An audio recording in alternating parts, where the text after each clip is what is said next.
Bonjour à tous. Donc j'ai fait un petit schéma pour... on en arrive maintenant au troisième épisode pour vous synthétiser en fait la loi du karma. Bon, je dessine pas très bien, mais on va se comprendre. Je vais vous guider.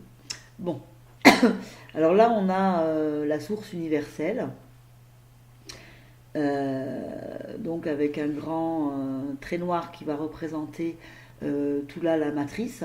Hein, on ne peut plus accéder à la source universelle. Le but du jeu, bien sûr, étant de un jour y retourner. Et voilà, donc ça symbolise, disons, la matrice, hein, qui est un espèce de grand halo magnétique autour de la Terre et que pour certains, on ne peut pas franchir. Donc là, on a un petit bonhomme qui meurt, arc, je meurs, et voilà, qui monte dans ce qu'on appelle le paradis et qui est là. Donc les archontes peuvent créer à foison eh bien, des divinités. Donc là, ça représente une divinité. Si le mourant est bouddhiste, par exemple, il va retrouver des divinités bouddhistes. C'est formidablement bien imité, hein, donc il va se retrouver dans son univers. S'il est chrétien, il va retrouver des divinités chrétiennes. Il va se retrouver le niveau vibratoire dans lequel il était sur la Terre. Ça, c'est la Terre. Et en gros, lui, il veut retourner à la source. Il a une espèce quand même de conscience. Et je veux retourner à la source. Et alors on lui dit non, t'as fauté. Enfin bon, on lui dit pas comme ça, bien sûr. Hein, c'est très enrobé. Voilà, je suis mieux comme ça. Donc on lui dit blablabla, t'as fauté, mais c'est tout ça, c'est enrobé sous des bonnes intentions. Tu vas pouvoir te réparer. Tu as une mission. Tu vas aller aider ceux qui sont là, qui restent les tiens. Hein, donc tu dois retourner. Voilà.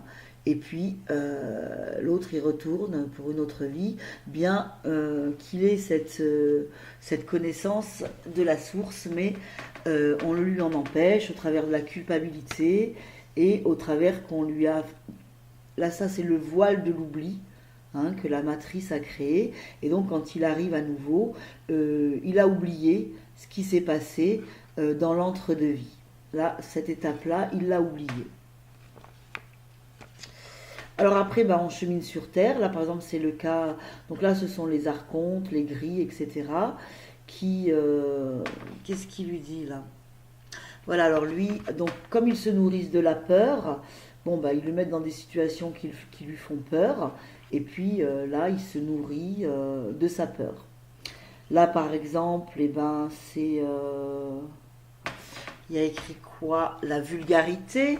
Hein, tout ce qui est vulgaire, ils adorent. Donc là, l'autre, il dit des gros mots. C'est le cas de mes enfants, de mon enfant, par exemple. Donc il y a une aura chaotique et hop, les entités se nourrissent.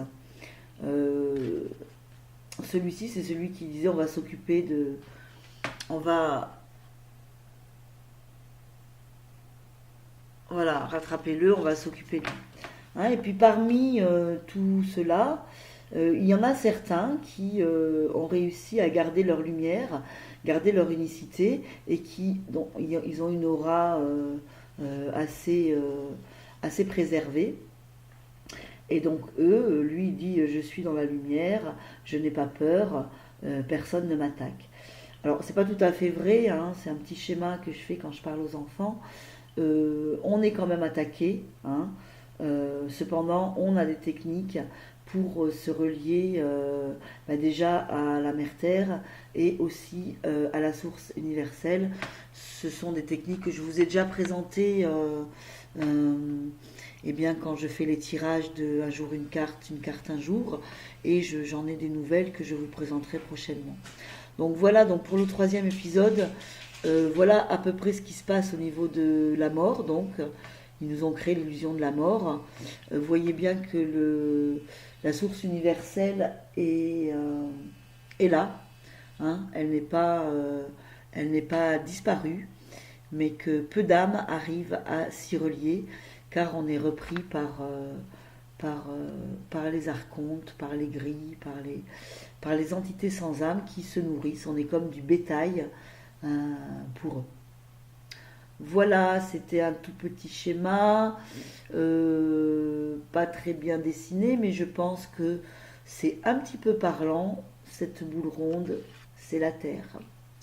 Voilà, je vous remercie de votre écoute et je vous dis au prochain épisode numéro 4. Au revoir.